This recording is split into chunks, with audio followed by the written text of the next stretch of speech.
Welcome, everyone, to another deep dive. Ready to go deep. Today, we're taking you to a place most people picture as, well, kind of a vast, empty, A black void. yeah, Lifeless. exactly.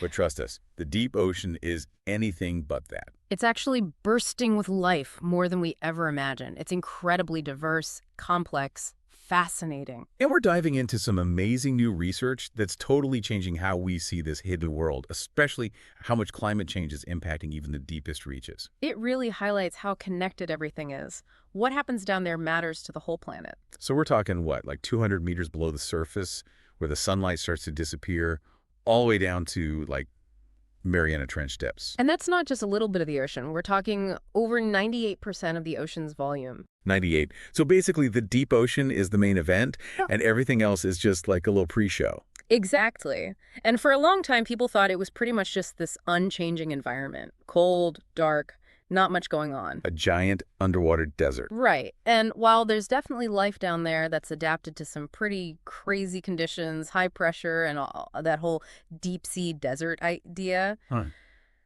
yeah, not so much. There's always a but with the deep ocean. Right, Yeah. always. It's way more accurate to think of it as this incredibly diverse mosaic of ecosystems. Like, imagine an underwater map with tons of different terrain, each with its own unique inhabitants. This is where this research gets so cool. The ocean floor, like, literally has its own mountains, valleys, volcanoes, just like, above water. Absolutely. The topography down there is unbelievable. Imagine gigantic seamounts, some of them as high as Mount Everest, and massive trenches cutting through the ocean floor. I'm trying to picture an underwater Mount Everest. It's kind of hard to wrap my head around.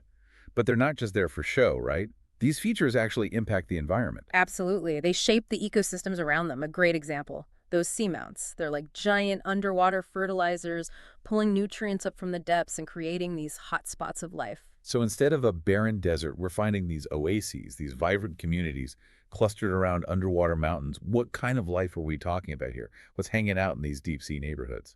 Oh, we're talking incredible diversity. Deep sea corals, sponges, fish, invertebrates. You wouldn't believe it. So many of them found nowhere else on Earth. Like, there's this thing called a Yeti crab. A Yeti crab. Okay, hold on. It's got these, like, furry claws, lives near hydrothermal vents. Looks like something out of a movie. Okay, that is definitely getting Googled later. Yeah. Yeti crabs. Wow. But it's not all about seamounts, right? Uh, There was something in this research about underwater canyons, too. Right. Submarine canyons, they're like these huge valleys carved into the continental shelves. They're super important for channeling nutrients, oxygen, all that good stuff, down to the deeper ocean, like their version of a river system. Wow.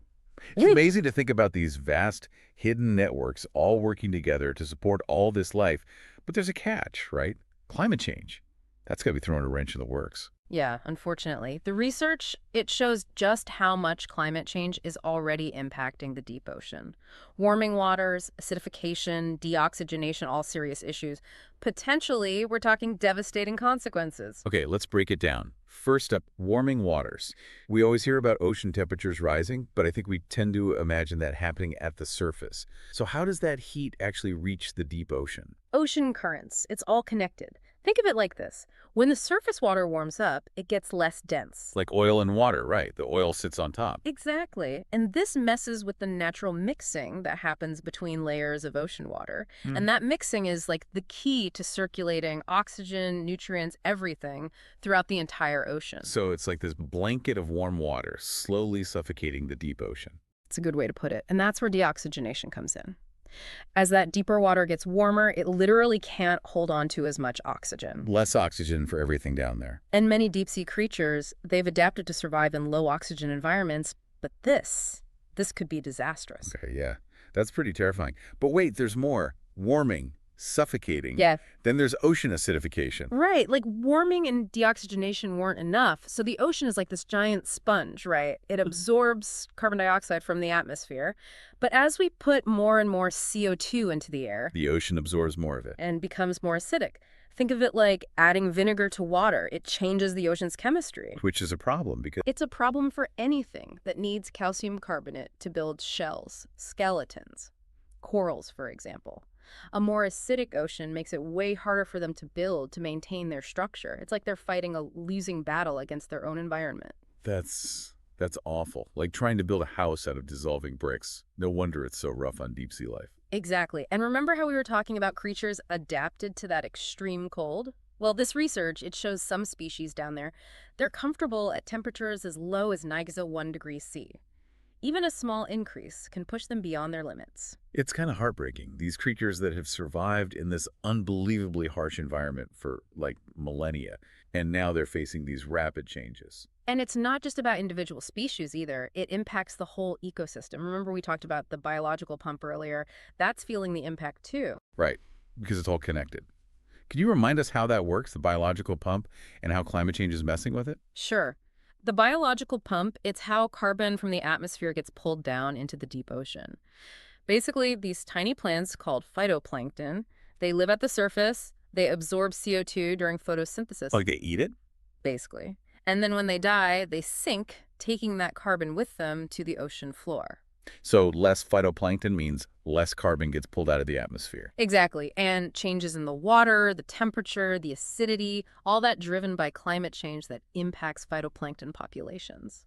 So we're not just talking about harming deep sea life here, Mm, but messing with a process that regulates the entire planet's climate. exactly. It's a big deal. What happens in the deep ocean doesn't stay in the deep ocean, right? It affects us all. Wow. Okay, I think we all need a minute to process that. That was a lot. But we're not done yet, are we? This research, it also mentions these other events, almost more dramatic events happening down there. Okay, so we've got these like slow burn threats, right? The warming, the acidification, deoxygenation, all huge. But then on top of all that, this research throws in these cascades. I'm not even sure what we're talking about there. Are those what I think they are? Basically, picture an underwater waterfall.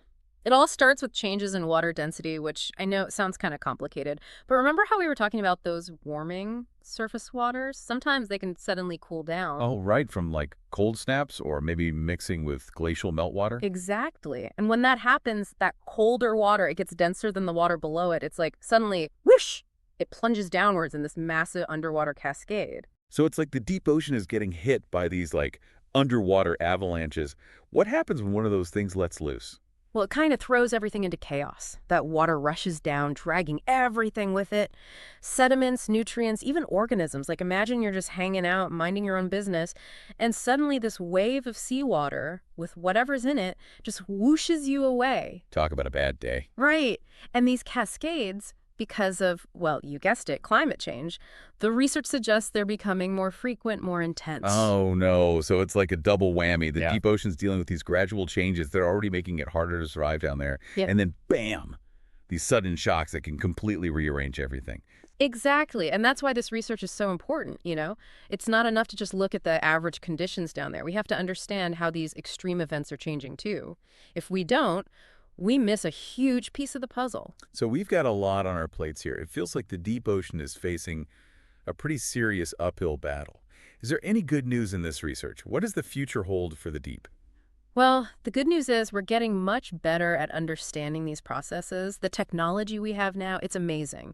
Remotely operated vehicles, autonomous underwater vehicles, high-definition imaging. Yeah, the research mentioned some of that. It sounds like we're sending our A-team down there. We are, and they're giving us this incredibly detailed view of a world we barely knew anything about before.